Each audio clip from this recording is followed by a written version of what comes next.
축제제 8주차 39일차에 나오신 모든 분들 주님의 이름으로 환영하고 축복합니다. 8주차는 군함과 순종의 일주일이라는 주제를 가지고 말씀을 살펴보고 있는데요. 먼저 스티커를 한번 붙여보실까요?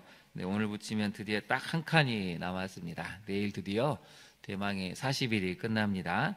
39일까지 오신 여러분들 정말 대단하시고 또 하나님이 기뻐하시는 기도의 자리, 말씀의 자리를 지키셨다고 생각하셔서 여러분에게 큰 복을 주실 거라 생각합니다. 우리 한번 구호를 외치고 오늘 또 말씀을 살펴보도록 하겠습니다. 오른손을 두시고 이제 구호 외칠 날도 딱 2번밖에 안 남았습니다. 한번 힘차게 외쳐볼까요? 변합시다. 변합니다. 변화시켜 주십니다. 네, 그렇게 하시 하나님을 믿고 나아가는 우리가 되기를 소망합니다. 오늘 먼저 말씀을 한번 살펴볼까요? 본문을 가보시면 우리 주님이 한 가지 단어를 사용하시는데요. 지나가게라는 단어를 사용하고 계십니다. 39절을 한번 보실까요? 내 아버지가 만일 할만하시거든 이 잔을 내게서 어떻게 해달라고 하십니까? 지나가게 하옵소서라고 말씀을 하시죠. 42절에도 보시면 내 아버지가 만일 내가 마시지 않고는 이 잔이 내게서 지나갈 수 없거든 이렇게 말씀을 하고 계십니다. 우리도 살다 보면 지나갔으면 좋겠다라는 고통이 있습니다.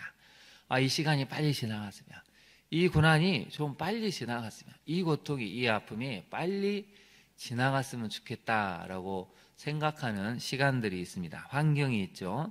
오늘 주님도 보시면 지나갔으면 좋겠다라고 생각하는 고난이 있었다는 것입니다.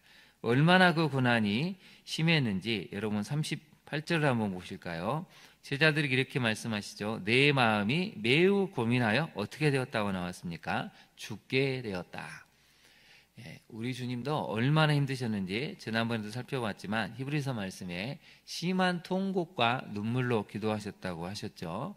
그만큼 힘들고 그만큼 고통스럽고 그만큼의 시간이 지나갔으면 좋겠다라고 생각하는 그런 환경이 지금 형편이 눈앞에 놓여 있었다는 것입니다. 지금 우리 성도님들 중에도 이 시간이 지나갔으면 좋겠다라고 아마 생각하고 고통스러운 시간을 보내신 분도 계실 거라 생각합니다. 그래서 우리가 주님을 묵상하면 우리 주님도 이런 환경에 이런 마음을 갖고 계셨구나 묵상하면 우리도 위로가 됩니다. 오늘의 말씀을 통해서 여러분이 위로를 얻으시고 다시 한번 영원히 솟아있게 되는 역사가 있기를 진심으로 축원합니다. 이제 오늘 한번 교재로 들어가 볼까요? 오늘 교재를 살펴보도록 하겠습니다.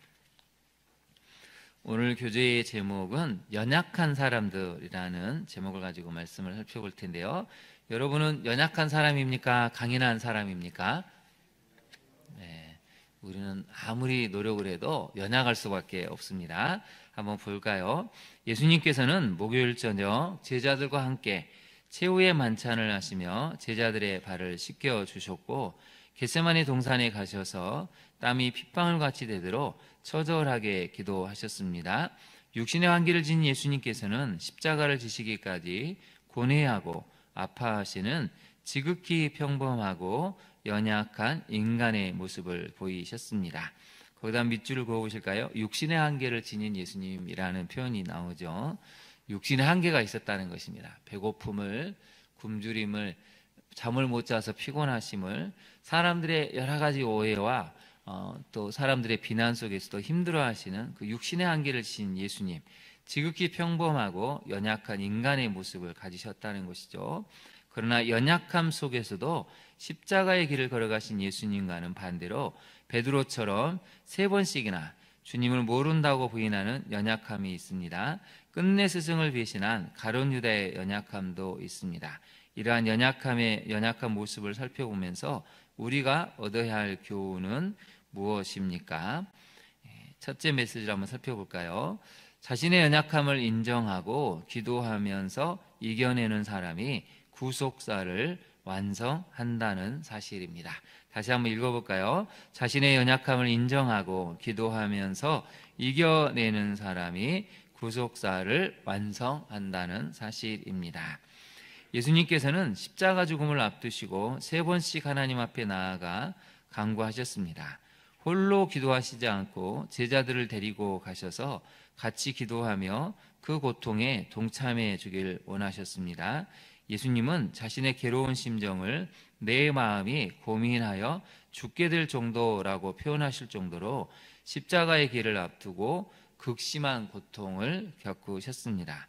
그러나 그러한 연약함을 기도로 아뢰고 극복해내시며 십자가의 죽음을 통해 하나님의 구속사를 완성해 내셨습니다. 거기다 밑줄을 그어보실까요?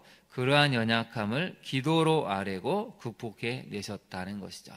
그래서 여러분, 기도는 정직한 자리입니다. 내가 얼마나 마음이 힘든지, 내가 얼마나 고통스러운지, 내가 사실은 이것을 얼마나 하기 싫은지 하나님 알고 계시지 않습니까? 할 수만 있으면 나 이거 안 하고 싶은데 하지 않을 수 있는 길로 인도해 달라고 기도하는, 이게 우리의 기도의 자리가 되어야 한다는 것이죠. 그런데 기도는 그러한 과정을 통해서 하나님의 뜻을 받아들이는 그런 순종의 자리로 나아간다는 것입니다. 그래서 적용을 한번 해볼까요? 적용의 질문이 길어서 두 개로 나눠봤습니다. 힘든 상황이지만 나의 연약함을 인정하고 기도의 자리로 나아갑니까? 힘들수록 여러분, 기도의 자리를 포기하지 않으셔야 합니다. 기도할 때 힘이 생기고 기도할 때 하나님의 뜻을 알게 돼서 우리의 마음이 영혼이 단단해지고 순종할 수 있다는 것이죠. 두 번째 적용을 살펴보면, 기도하는 가운데 하나님께서 원하시는 구속사의 길을 향해 걸어갑니까? 그래서 여러분, 가장 중요한 건 거기다 네모를 쳐보실까요? 기도의 자리로 나아간다는 것이죠. 기도의 자리로 나아가야 됩니다. 내가 얼마나 연약한지를 인정해야 됩니다. 여러분, 우리 주님도 그 모습을 보이셨습니다. 우리 주님도 너무 연약해지셔서 이거 아버지 하나님 하기 싫습니다. 너무 힘들어서 할 수만 있으면 좀 지나가게 해달라고 우리 주님도 연약함을 보이셨죠. 근데 한국교회 크리스찬들이 제일 못하는 건 이 연약함을 인정하는 걸 못합니다. 우리 집안이 어떤지, 우리 자녀에게 어떤 일이 있었는지, 내가 지금 어떤 상황인지 이 연약함을 인정하기를 죽기보다 싫어하는 것이 많은 한국교회 성도들의 모습인 것 같습니다. 그런데 우리 주님은 솔직하게 보이셨죠. 하나님의 아들이신데, 메시아로 오셨는데 이게 너무 힘드셔서 마음이 괴로워 죽을 지경이다라고 말씀도 하시고, 할 수만 있으면 이걸 피할 수 있는 길을 달라고 우리 주님도 그만큼 처절하게 기도하셨습니다. 그러니 여러분, 연약함을 고백하는 것은 부끄러움도 아니고 수치스러운 일도 아니고 우리 주님처럼 정직하게 내 내면을 아뢰고, 그래서 함께 기도의 자리로 나아가는 것이죠. 그래서 여러분, 오늘 본문을 다시 한번 보실까요? 본문을 보시면 이렇게 나와 있죠. 38절을 한번 보실까요? 너희는 여기 머물러 어떻게 해달라고 말씀하십니까? 나와 함께 깨어 있으라. 기도해 달라는 것이죠. 거기다 한번 네모를 쳐보실까요? 나와 함께. 우리 주님도 함께할 사람들이 필요했다는 것입니다. 여러분이 연약한 가운데 함께할 사람들은 누구입니까? 나의 마음에 괴로워 죽을 지경인 것을 토로할 수 있고 함께 머물러 있을 수 있는 사람은 누구입니까? 그런 사람이 한 명도 없다면 여러분, 우리는 비참한 신앙생활을 하고 있는 것입니다. 우리 주님도 이렇게 함께 해달라고 요청하셨는데 우리는 더 많이 요청하고 함께할 사람들이 필요하지 않겠습니까? 두 번째 메시지를 살펴보겠습니다. 같이 읽어볼까요? 위급한 상황에서 드러나는 자신의 모습이 평소 살아온 삶과 훈련의 결과임을, 위급한 상황에서 드러나는 자신의 모습이 있습니다. 이게 평소 내가 살아온 삶, 훈련의 결과임을 알아야 한다는 것이죠. 주님께서 자신의 순환을 예고하시고 제자들이 자신을 배신할 것을 알려주시자 베드로는 모두 주를 버릴지라도 나는 결코 주님을 버리지 않겠다라고 하며 호언장담을 합니다. 다른 모든 제자들도 그렇게 이구동성으로 다짐을 합니다. 그러나 그 맹세가 무색하게 겟세마네 동산에서 주님이 잡히실 때 모두 주랭랑을 치고 말았습니다. 베드로는 주님이 잡히시고 끌려가자 멀찍이 서 주님을 따르는 비겁한 모습을 보입니다. 대제사장 집들에서도 자신을 알아차린 사람들 앞에서 주님을 모른다고 3번씩이나 부인하는 가운데 조주하고 맹세까지 하는 비굴한 모습을 보입니다. 본문으로 잠깐 한번 가보실까요? 69절에 보면 한 요종이 베드로를 딱 알아보죠. 너도 갈릴리 사람 예수와 함께 있었도다. 그랬더니 70절에 베드로가 모든 사람 앞에서 부인했다 하고 나오죠. 나는 너가 무슨 말 하는지 모르겠는데, 그리고 도망을 칩니다. 71절에 보면 안목까지 잘 도망을 쳤는데 또 다른 요정이 또 그를 보고 다른 사람들에게 얘기하죠. 이 사람은 나사렛 예수와 함께 있었다 또 얘기합니다. 그랬더니 여러분 이게 어떻게 됩니까? 70절은 부인했다고 나오는데 72절은 맹세하고 또 부인했다는 것이죠. 내가 손가락에 장을 지지지 나 절대 그 사람을 알지 못한다. 여러분 71절을 한번 2절을 다시 한번 보십시오. 그 사람을 알지 못한다고 나옵니다. 처음에는 나는 너가 무슨 말 하는지 모르겠다고 했는데 두 번째는 그 사람이라고 표현하죠. 너가 말하는 사람이 누군지 모르겠는데 왜 나한테 그 사람을 안다고 하느냐? 맹세하죠. 세 번째는 어떻게 합니까? 조금 후에 다시 사람들이 너도 진실로 그 두당이다. 너 말소리, 너 말투가 너를 알려주고 있는데 표명하는데 이렇게 하니까 74절 한번 볼까요? 어떻게 이제 갑니까? 맹세해서 조주까지 더하죠. 조주하며 맹세가 이르되 나는 누구를 모른다고요? 그 사람을 모른다. 이렇게까지 베드로가 완전히 무너졌습니다. 몇 시간 전까지 다른 사람은 몰라도 나는 죽으면 죽었지 주님을 끝까지 따르겠습니다 라고 했는데 결정적인 순간에 조주하죠. 맹세하죠. 그 사람이라고 표현하면서 아예 딱 차단을 시키는 모습을 보입니다. 다시 교재로 가보실까요? 위기가 닥칠 때 보여주는 모습이 진짜 자기 모습입니다. 매일 주님을 사랑하는 가운데 치열한 노력을 하지 않으면 베드로처럼 위기 상황 속에서 주님을 배신하고 모른다고 부인할 수 있습니다. 훈련하지 않는데 큰 소리만 치는 것은 거기다 밑줄을 그어보실까요? 자신도 속고 남도 속이는 어리석은 행동입니다. 훈련하지 않는데 기도하지 않는데 말씀을 묵상하고 그렇게 살려고 몸부림치지 않는데 큰 소리 치는 것은 나도 속고 남도 속이는 어리석은 행동이라는 것이죠. 평소 훈련의 양이 미래의 나를 만들어 갑니다. 거기다 밑줄을 그어보실까요? 평소 훈련의 양이 미래의 나를 만들어 갑니다. 거기다 별표를 해보실까요? 훈련의 양입니다. 우리는 구원은 받았지만 여러분 우리의 역량을 키워야 되는 것은 우리 몫입니다. 기도의 분량을 채워야 되고 말씀을 읽고 묵상하는 분량을 채워야 되고 우리 속사람이 강건할 수 있도록 그 치열한 환경 속에서 버텨내는 훈련의 양을 감당하면 점점 더 우리는 강건해지고 마침내 베드로처럼 부활하신 주님을 만나 묵묵히 그 순교의 길을 걸어갔던 베드로 같은 사람으로 우리가 바뀌게 된다는 것이죠. 적용을 한번 해볼까요? 지금 나의 신앙의 모습, 지금 내가 갖고 있는 사실 성도의 모습은 지금까지 살아온 내 삶의 결론임을 인정합니까?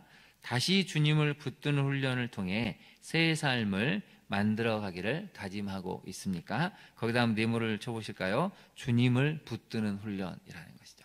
주님을 붙드는 훈련이 우리에게 필요합니다. 실수할 수 있죠. 실패할 수 있습니다.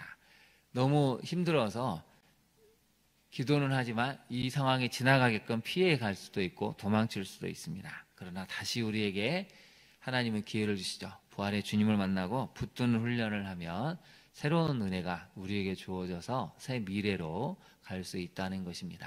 과거가 어땠든 오늘부터 다시 한번 주님을 붙드시고 우리가 기도와 말씀의 훈련에 이 분량을 채워서 다시 한번 속사람이 강건해지고 하나님이 여러분에게 주신 은혜가 차고 넘치는 정말 놀라운 은혜를 만들어가는 단단한 믿음을 갖는 우리 모두가 될 수 있기를 진심으로 축원합니다. 기도하겠습니다. 하나님, 베드로가 그렇게 큰 소리를 쳤지만 막상 죽음의 위기 앞에서는 주랭랑을 치고 또 사람들 앞에서 예수님을 모른다고 그 사람을 모른다고 조주하며 맹세까지 했던 모습을 살펴보았습니다. 우리가 평소 깨어 기도하지 않으면 이 환경 속에서 주님을 붙드는 훈련을 하지 않으면 우리도 언제든지 이렇게 베드로처럼 비굴해질 수 있고 비겁해질 수 있음을 깨닫습니다. 매일매일 우리에게 주신 이 평안한 삶 속에서 말씀을 붙드는 훈련을 하게 하옵소서.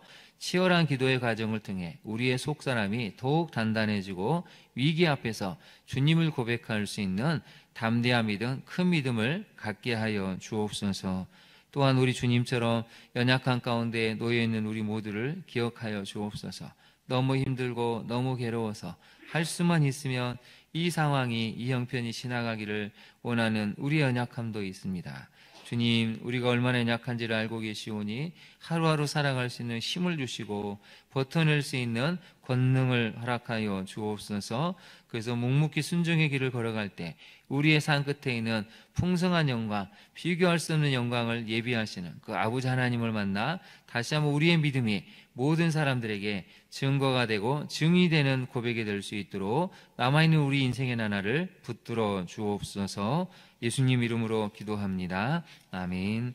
하늘에 계신 우리 아버지의 이름을 거룩하게 하시며 아버지의 나라가 오게 하시며 아버지의 뜻이 하늘에서와 같이 땅에서도 이루어지게 하소서. 오늘 우리에게 일용할 양식을 주시고 우리가 우리에게 잘못한 사람을 용서하여 준 것 같이 우리 죄를 용서하여 주시고 우리를 시험에 빠지지 않게 하시고 악에서 구하소서. 나라와 권능과 영광이 영원히 아버지의 것입니다. 아멘. 이 시간 함께 기도하겠습니다. 여러분 어떤 연약한 가운데 있습니까? 오늘 본문은 우리에게 위로를 주는 본문입니다. 우리 주님도 연약한 가운데서도 할 수만 있으면 지나가게 해달라고 할 만큼 그렇게 고통스러워 하셨습니다. 우리도 똑같죠? 우리의 연약한 환경을 이 시간 아뢰기를 원합니다. 할 수만 있으면 하나님 피해달라고 우리가 기도를 하지만 또 하나님의 뜻이 있다면 그 길을 묵묵히 걸어가고 그 끝에 있는 영광을 누릴 수 있는 우리가 되게 해달라고 여러분의 연약한 환경 또 연약한 우리의 여러 가지 마음과 영혼의 상태에서 아뢰기를 소망합니다. 또 우리가 베드로처럼 이 위기의 순간에 주를 모른다고 부인할 것이 아니고 강건하고 담대한 믿음을 가져서 주님을 인정하는 그런 믿음을 갖게 해달라고 기도하기를 원합니다. 얼마 남지 않은 대선을 위해서도 우리 다음 세대의 미래가 걸려있는 이 대선을 통해 하나님 기뻐하시는 지도자가 선출될 수 있게 해달라고 우리 이 시간 간절한 마음으로 주님의 이름을 3번 부른 다음에 간절히 기도하도록 하겠습니다. 주여 주여 주여.